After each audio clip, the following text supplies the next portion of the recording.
वैसे अगर देखा जाए तो CFA और CMA दोनों ही कोर्सेज मेरे फेवरेट कोर्सेज हैं, लेकिन जब भी इन्हें कोई कंपेयर करता है ना तो मुझे पर्सनली थोड़ा अनफेयर लगता है। रीजन बिंग, दोनों कोर्सेज के ऑब्जेक्टिव्स काफ़ी अलग है। CFA का एक अलग ऑब्जेक्टिव है और CMA का एक अलग ऑब्जेक्टिव है, लेकिन क्यूरियोसिटी एक इंटरेस्टिंग चीज़ है। इस क्यूरियोसिटी की वजह से मैं यूजुअली बोलता हूँ कि इन कोर्सेज का comparison is apple to orange comparison. कुछ लोगों को एप्पल पसंद आएगा, कुछ लोगों को ऑरेंज पसंद आएगा, लेकिन हर साल स्टूडेंट्स गेट क्यूरियस कि सर बेटर कोर्स कौन सा है, या सर मेरे लिए परफेक्ट फिट कौन सा रहेगा। तो यही एक कोशिश है कि आज के वीडियो में इसे आंसर कर पाऊंगा, आई होप आंसर कर पाऊंगा। जो यूजुअल हमारे पैरामीटर्स होते हैं, 5 पैरामीटर्स है कंपैरिजन के, उसी के बेसिस पे कंपैरिजन होगा। सबसे पहले जॉब अपॉर्चुनिटीज, मतलब सर्टिफिकेट कंप्लीट करने के बाद कौन से जॉब रोल्स ओपन होंगे या एलिजिबल रहेंगे आपके सर्टिफिकेशन के बेसिस पे। सेकंड इज ओवरऑल ड्यूरेशन, मतलब टाइम कितना लगेगा। तीसरा है difficulty level. Fourth is alumni support and fifth most important है ROI एनालिसिस, मतलब फीस कितनी रहेगी और एक्सपेक्टेड सैलरी कितनी रहेगी। तो इसी के साथ शुरुआत करते हैं, लेकिन शुरू करने से पहले अगर आप इस चैनल पे नए हो then hi, my name is Aditya Shelar. मैं फाउंडर एंड CEO हूँ फिनस्ट्रीट एजुकेशन का, जहाँ पे मैं प्रोफेशनल फाइनेंस कोर्सेज पढ़ाता हूँ। मेरे पास ओवरऑल 6 से 7 साल का कॉर्पोरेट एक्सपीरियंस है, जहाँ पर मैंने डॉश बैंक, FIS, वॉटफिक्स और KPMG जैसे कंपनीज में काम किया है। मेरा यूजुअल डोमेन रहा है फाइनेंस, सस्टेनेबिलिटी एंड स्ट्रैटेजी। मैं खुद एक सर्टिफाइड CMA हूँ, FRM हूँ, मैंने MBA किया है IIM लखनऊ से। और अभी मैं जिस मिशन पे काम कर रहा हूँ वो है बेसिकली किसी भी फाइनेंस एंथुजियास्ट को जिसे अपना करियर बिल्ड करना है फाइनेंस में, उसे पढ़ाना, मेंटोर करना, गाइड करना एंड मेक श्योर कि वो एक सक्सेसफुल करियर बिल्ड कर पाए। अगर ये ऑब्जेक्टिव आपका भी है तो make sure you subscribe to the channel, और इसी के साथ शुरुआत करते हैं। चलिए।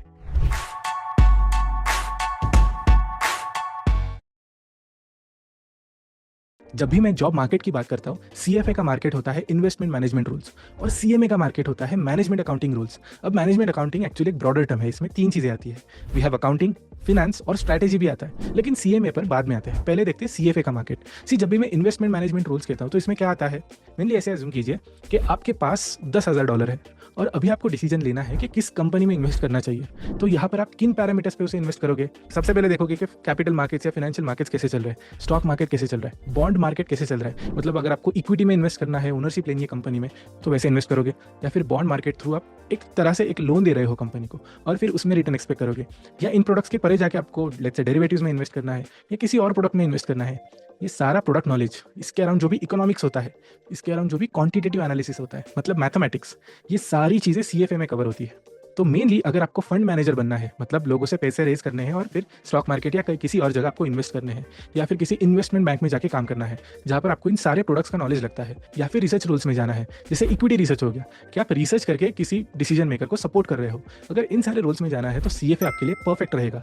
लेकिन मेजर फोकस या फिर जो पर्सपेक्टिव होता है वो CFA पढ़ते वक्त एक इन्वेस्टर का होता है कि इन्वेस्टर किस बेसिस पे रिस्क एनालिसिस करेगा, रिटर्न एक्सपेक्ट करेगा, और जो भी बाकी का एनालिसिस है, चाहे वो इकोनॉमिक एनालिसिस हो या बाकी कोई भी, वो CFA में कवर हो जाता है। And this is just not restricted to stock market या बॉन्ड्स, ये रियल एस्टेट को भी कवर करता है और बाकी के सारे जो भी इन्वेस्टेबल चीज़ें हैं सभी चीज़ों को कवर करता है। अब आते हैं CMA के ऊपर। अगर मैं मैनेजमेंट अकाउंटिंग सिस्टम को यूज़ करूँ, ये बेसिकली प्रॉक्सी है बिजनेस फाइनेंस के लिए। अब बिजनेस फाइनेंस में क्या होता है, इमेजिन कीजिए आप एक कंपनी में काम कर रहे हो, चाहे वो प्रोडक्ट बेस्ड हो, प्रोडक्ट बेस्ड मतलब ऑटोमोबाइल पकड़ लीजिए, कोई इंजीनियरिंग कंपनी पकड़ लीजिए, फार्मास्यूटिकल कंपनी पकड़ लीजिए, या फिर सर्विस सेक्टर जहाँ पे IT सर्विसेज आ गए, एंटरटेनमेंट, हॉस्पिटैलिटी, बहुत सारे सर्विसेज आ गए। इन कंपनी जो भी फाइनेंशियल मैनेजमेंट का काम होता है वो होता है बिजनेस फाइनेंस। बेसिकली 3 ही रोल्स होते हैं। आपको कैपिटल रेज करना है कंपनी के लिए, और जब हम कैपिटल रेज करते हैं हम बेसिकली किसके साथ बात करते हैं, इन्वेस्टर के साथ। तो यहाँ पर थोड़ा ओवरलैप है, CFA और CMA का ओवरलैप है यूजुअली कॉर्पोरेट फाइनेंस के अराउंड।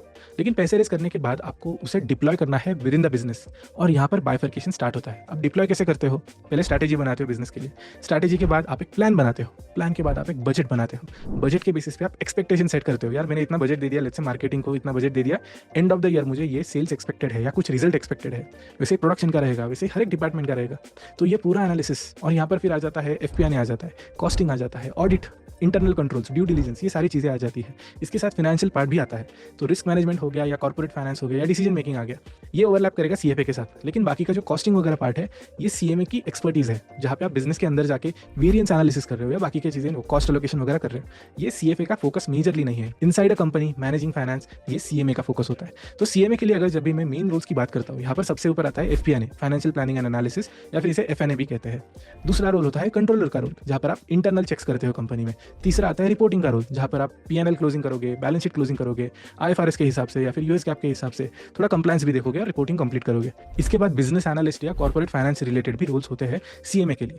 लेकिन अगर मैं जॉब रोल्स का एक ओवरऑल समरी दे दूँ आपको, तो CFA के लिए बेस्ट रहेगा इन्वेस्टमेंट मैनेजमेंट रोल्स और CMA के लिए बेस्ट रहेगा business finance roles. Now, before going ahead, I have a message for you. I'm on a mission to build India's #1 institute for USCMA. So, if you're someone who's planning to pursue USCMA and want to be part of our success story, want to give me a chance to build your career, then do consider FinState Education for pursuing USCMA. Here, the learning is based on real-life applications, case studies. Secondly, there is a dedicated student success manager who will track your progress. And third, the placement model is inspired by IIM Lucknow's placement structure. So, placement mentorship plus placement assistance will be taken care by our team. So if you want to pursue USCMA and have any queries around it, you can visit our website to book a call with our experts, or if you want to join our next batch, you can directly call this number and book your seat. See you in class. अगर मैं overall duration की बात करूं तो यहाँ पर कुछ difference है। अगर मैं CFA की बात करूं तो यहाँ पर 3 लेवल्स आते हैं, लेवल 1, लेवल 2, लेवल 3। अब कई सारे वेबसाइट्स है वो आपको बताएंगे कि 6 महीने में एक लेवल हो सकता है, एंड बेस्ट के सिनारियो वो हो भी जाएगा। तो बेस्ट के सिनारियो में आप पकड़िए कि CFA के लिए कम से कम 1.5 साल लगेगा। लेकिन मैं अपना पर्सनल एक्सपीरियंस शेयर करता हूँ। मैंने CFA लेवल 1 पास किया है, लेवल 2 में देने वाला था, मैंने पढ़ाई भी की थी, लेकिन 2020 में मेरा अटेम्प्ट था और तब कोविड आ गया, तो एग्जाम्स डिफर हो गए। डिफर होने के बाद मैं MBA के लिए चला गया 21 में, और फिर मैं दे ही नहीं पाया। तो anyways, coming back to our comparison, अगर मैं अपने पर्सनल एक्सपीरियंस से बात करूँ या फिर जो भी मेरे अराउंड CFA चार्टर होल्डर्स है उनका एक्सपीरियंस अगर मैं आपको बताऊँ, तो CFA लेवल 1 है वो एक्चुअली इजीली हो जाता है। 6 months is more than enough. कुछ स्टूडेंट्स तो 3 महीने में भी कर लेते हैं, लेकिन 6 months is a fair time. लेकिन ये जो लेवल 2 और लेवल 3 है, इसके लिए थोड़ा ज़्यादा टाइम लगता है। इन माई एक्सपीरियंस लेवल 2 और लेवल 3 के लिए 9 महीने, मतलब ओवरऑल 18 महीने आर इनफ। तो अगर मैं CFA लेवल 1 के 6 महीने, लेवल 2 के 9 महीने और लेवल 3 के 9 महीने कंसिडर करूँ तो ओवरऑल हो जाते हैं 24 महीने। मतलब अगर मैं एक फेयर टाइमलाइन पकड़ूँ तो 2 साल में आप आराम से CFA कंप्लीट कर सकते हो, तीनों एग्जाम्स। लेकिन यहीं पर अगर मैं CMA की बात करूँ तो एक पार्ट पास करने के लिए 5 months are more than enough. तो वर्स्ट के सिनारियो में पकड़ रहा हूँ, हमारे पास 2 पार्ट्स है CMA में, पार्ट 1 एंड पार्ट 2। तो 10 महीने में बेस्ट के सिनारियो, रादर बेस्ट के सिनारियो थोड़ा कम है, मैंने 3 महीने में कर लिया, लेकिन मेरे पास थोड़ा बैकग्राउंड था फिनेंस का। एवरेज सिनारियो बता रहा हूँ, 5 महीने फॉर पार्ट 1, 5 महीने फॉर पार्ट 2, 10 महीने में हो जाता है। वर्स्ट के सिनारियो 1 साल में आराम से हो जाता है। तो यहाँ पर आप एक क्लियर डिफरेंस देख सकते हो। For CFA we need overall 2 years, लेकिन for CMA 1 year is more than enough comfortably. अब आते हैं एक इंटरेस्टिंग पैरामीटर पे, जो है डिफिकल्टी लेवल।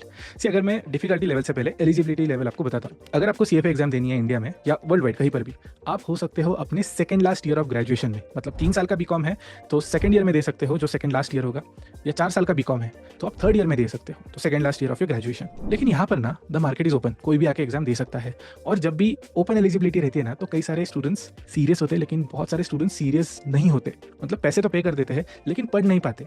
तो when it comes to competing at level 1, जहाँ पर ओवरऑल पासिंग रेट होता है समवेयर अराउंड 40 to 50%, तो बहुत ईजी होता है पास होना। लेवल 1 आप आराम से पास कर जाओगे, rather majority of the students, half of the students pass हो जाते हैं लेवल 1। लेकिन ये जो सीरियस बकेट है स्टूडेंट्स का, मतलब जो 40-50% स्टूडेंट्स पास हो गए हैं, अब ये सारे सीरियस और सिंसियर स्टूडेंट्स अब लेवल 2 देने के लिए आते हैं।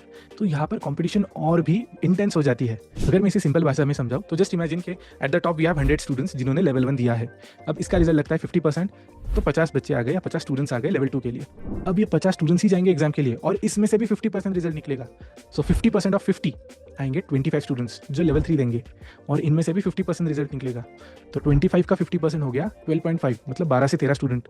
तो जब 100 स्टूडेंट्स बैठते हैं एग्जाम के लिए, सिर्फ 12 या 13 CFA चार्टर होल्डर हो पाते हैं, रादर चार्टर होल्डर भी नहीं, सारे एग्जाम्स क्लियर कर पाते हैं।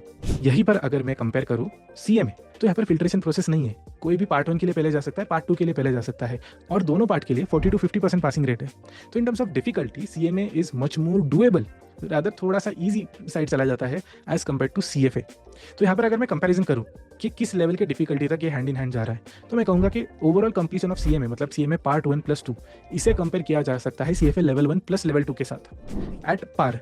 इसलिए आप देखोगे, मतलब मैं सैलरी का बाद में डिस्कशन करूंगा, लेकिन अगर आप देखोगे तो CMA दोनों पार्ट्स कंप्लीटेड प्लस CFA के 2 लेवल कंप्लीटेड, इन्हें मोर और लेस सिमिलर सैलरी मिलती है। अब वो नंबर क्या है वो हम एंड में देखेंगे। अब आते हैं हमारे चौथे पैरामीटर पे, जो है अलुमनाई सपोर्ट। अगर यहाँ पर मैं अलुमनाई सपोर्ट की बात करूँ तो दोनों ही अलुमनाई सपोर्ट का जो डेटा था वो ग्लोबल लेवल पे अवेलेबल था, इंडिया लेवल पे नहीं है। तो ग्लोबल लेवल पे कंपेयर करते हैं। ग्लोबल लेवल पे CFA इंस्टीट्यूट के जो मेंबर्स है या फिर CFA चार्टर होल्डर्स है, वो है समवेयर अराउंड 1.9 लाख। इसी को हम कंपेयर करते हैं IMA के साथ के ओवरऑल जो CMAs है वर्ल्ड वाइड, वो है समवेयर अराउंड 1,40,000। तो 50,000 से CFA चार्टर होल्डर्स ज्यादा है। ये है पॉइंट टू पॉइंट कंपैरिजन। यहाँ पर एज सच कोई कुछ डिडक्ट करने के लिए या इन्फर करने के लिए नहीं है, बस हाँ CFA का अलुमनाई बेस थोड़ा ज़्यादा है, CMA का थोड़ा कम है।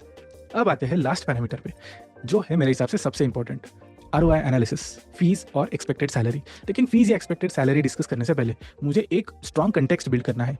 जब भी हम दो चीज़ें कंपेयर करते हैं ना, उसका वैल्यू मोर और लेस डिसाइड होता है डिफिकल्टी लेवल के बेसिस पे और कमिटमेंट लेवल बेसिस पे। तो जब हम डिफिकल्टी लेवल या कमिटमेंट लेवल कंसिडर करते हैं, CFA के लिए फिल्ट्रेशन प्रोसेस की वजह से डिफिकल्टी लेवल ज़्यादा है। दूसरा है जो कमिटमेंट चाहिए in terms of let's say experience. CFA charter holder बनने के लिए, अब मैं 2018-19 में मैं CFA लेवल 1 वगैरह कर रहा था, तो तब जो रिक्वायरमेंट था around experience, and I hope आज भी वही हो, वो था 4 साल ऑफ फुल टाइम एक्सपीरियंस। तो जब आप 3 लेवल देते हो इंटेंस डिफिकल्टी पे, प्लस आप 4 साल इंडस्ट्री में काम करते हो, तो CFA चार्टर होल्डर की जो सैलरी आएगी वो अलॉन्ग विथ 4 years कोट होती है, which obviously is going to be a big number. 4 साल में तो कई लोग टीम लीड बन जाते हैं, एट टाइम्स मैनेजर भी बन जाते हैं, so they will have that benefit. Plus जब मैं CFA चार्टर होल्डर के एवरेज सैलरीज का डेटा में चेक कर रहा था, तब मैंने ऑब्जर्व किया कि बहुत सारे लोग कॉम्बिनेशन में CFA कर हैं, मतलब CA के साथ CFA कर लिया या MBA के साथ CFA कर लिया, वो भी IIT IIM से MBA के साथ CFA कर लिया। तो यहाँ पर ऑब्वियसली एवरेज सैलरी थोड़ी ज़्यादा कोट हो गई है, जिसमें बाकी फैक्टर्स भी कंट्रीब्यूट करते हैं। अब आते हैं CMA के बेसिस पे। यहाँ पर अगर मैं डिफिकल्टी लेवल कंपेयर करूँ तो ऑफकोर्स कम है एज कम्पेयर टू CFA, लेकिन मैं कमिटमेंट की भी बात करूँ, वो भी तो कम है with 2 years of experience. So comparing someone with 4 years of experience and 3 levels with 2 years of experience and just 2 levels, ये थोड़ा सा, इसलिए मैं एप्पल टू ऑरेंज कहता हूँ, थोड़ा सा अनफेयर कंपैरिजन है। लेकिन अब आते हैं फाइनल नंबर पे। अगर मैं फीस की बात करूँ तो CFA, यहाँ पर मैं टेंटेटिव नंबर्स दे रहा हूँ, क्योंकि मुझे CFA परसीव किए हुए 2 से 3 साल हो गए हैं, तो दैट्स अ गुड चांस थोड़ी सी फी बढ़ गई होगी। लेकिन मैं टेंटेटिव नंबर अप्रॉक्सीमेट जो बताऊंगा, which will be very close to actual numbers. तो लेवल 1 के लिए आपको exam fees plus registration fee वगैरह देना पड़ता है, which goes north of 1 lakh, somewhere around 1,20,000। Level 2 level 3 में आपको सिर्फ एग्जाम फी देनी पड़ती है, विच इज अराउंड $1,000 मोर और लेस। तो यहाँ पर एडिशनल 90,000 के आसपास आपकी फीस रहेगी। रूपी डेप्रिशिएट हो गया, USD अप्रिशिएट हो रहा है, तो उसकी वजह से लेवल 1 की फीस भी थोड़ी ज़्यादा हो सकती है, can be higher than 1,20,000। Level 2 level 3 पे मोर और लेस $1,000 है, तो 90,000 के अराउंड फीस रहेगी। सो तीनों लेवल्स मिला के ओवरऑल आपकी फीस रहेगी 3.5 लाख से 4 लाख तक। लेवल 1 के लिए 1.2 लाख 1.4 लाख इस रेंज में पकड़ सकते हो, लेवल 2 के लिए 90,000, लेवल 3 के लिए 90,000। सो ओवरऑल 3 लाख तक जा सकता है, 3 से 4 लाख के बीच में रादर आ सकता है। बट एक हेलीकॉप्टर नंबर लेना है या मैक्रो नंबर लेना है तो 3 lakh is a good figure to assume. उसके बाद आता है कोचिंग फीस। अगर आप CFA लेवल 1 एट टाइम्स, अगर आपके पास अच्छा बैकग्राउंड है फिनेंस का, या फिर आपके पास रीडिंग हैबिट है, बेसिक्स अच्छे से पढ़े हुए हैं, तो लेवल 1 आप टू सम एक्सटेंट कर सकते हो सेल्फ स्टडी के साथ। यूजुअली स्टूडेंट्स नहीं करते, तो यहाँ पर मैं लेवल 1 की भी फीस कंसिडर करता हूँ कोचिंग में। Coaching, good quality coaching for CFA level 1 cost somewhere around 40,000 rupees. Level 2 के लिए अगेन मोर और लेस 40-45 एंड लेवल 3 के लिए 40-45। तो यहाँ पर आप 1,20,000 1,30,000 एडिशनल पकड़ लीजिए कोचिंग के लिए। तो ओवरऑल खर्चा भी आपका जा रहा है जो CFA इंस्टीट्यूट को आप दोगे, प्लस आप कोचिंग ज्वाइन करोगे तो 4 to 5 lakh rupees, big commitment. लेकिन यहाँ पर तीनों लेवल कंप्लीट करने के बाद, वैसे अगर आप फेल हो गए तो थोड़ा सा 1-8 लाख ऐड भी कर देना। Anyways, coming back to our main story, I assume कि आप सारे लेवल्स 1 अटेम्प्ट क्लियर या फर्स्ट अटेम्प्ट में क्लियर कर रहे हो, तो 4 से 5 लाख में आपका ओवरऑल CFA हो जाएगा। लेकिन कमिंग बैक टू CMA, यहाँ पर अगर मैं फीस की बात करूँ तो यहाँ पर जो मेन इंस्टीट्यूट को आपको भेजना है, including membership, registration, exam fees for part 1 part 2, सब कुछ मिला के स्टूडेंट्स के लिए इट्स समवेयर अराउंड 60,000 to 70,000 और प्रोफेशनल्स के लिए इज अराउंड 1 लाख 1,10,000। इसके साथ अगर मैं कोचिंग की बात करूँ, दोनों पार्ट्स मिला के दैट गोज अनदर 70,000 to 80,000। तो यहाँ पर आपकी ओवरऑल फीस है CMA के लिए with payable to IMA plus payable to coaching, ये आ जाएगा 1,70,000 1,80,000, मैक्स टू मैक्स 2 लाख रुपए तक। तो CMA ओवरऑल हो जाएगा 1,70,000 से लेकर 2 लाख रुपए तक, और CFA हो जाएगा 4 से 5 लाख रुपए तक। ये हो गया फीस का ओवरव्यू विथ अप्रोक्सीमेट नंबर्स या टेंटेटिव नंबर्स। अब आते हैं एवरेज सैलरी पे। CMA जैसे मैंने कहा था 2 साल का एक्सपीरियंस है, तो इसके बाद मोर और लेस 8 लाख तक एवरेज सैलरी मिल जाती है। डिपेंड्स ऑन द कंटेक्स्ट कि आप कहाँ पर काम कर रहे हो, किस कंपनी में काम कर रहे हो, एवरीथिंग कंसिडर्ड। और यहीं पर अगर मैं CFA की बात करूँ तो इन माई ऑब्जर्वेशन और experience, salaries are observed across a huge range, जो स्टार्ट होती है 15 लाख से और जाती है 35 से 40 लाख तक। इसलिए मैंने कहा था कि जब भी हम CFA के नंबर्स देखते हैं ना सर्वे में, तो बहुत इंटरेस्टिंग नंबर्स है। अभी CFA के बेसिस पे जब मैं देखता हूँ कि किसी को 35 से 40 लाख रुपए है सैलरी, एट टाइम्स, ठीक है, हर बार नहीं बट एट टाइम्स ऐसा होता है कि CFA के साथ किसी Tier 1 B स्कूल से MBA किया है, जैसे IIM अहमदाबाद, IIM बैंगलोर से आपने MBA कर लिया, प्लस आपके पास CFA है, तो ऑब्वियसली आपकी सैलरी 30-40 लाख तक जा सकती है।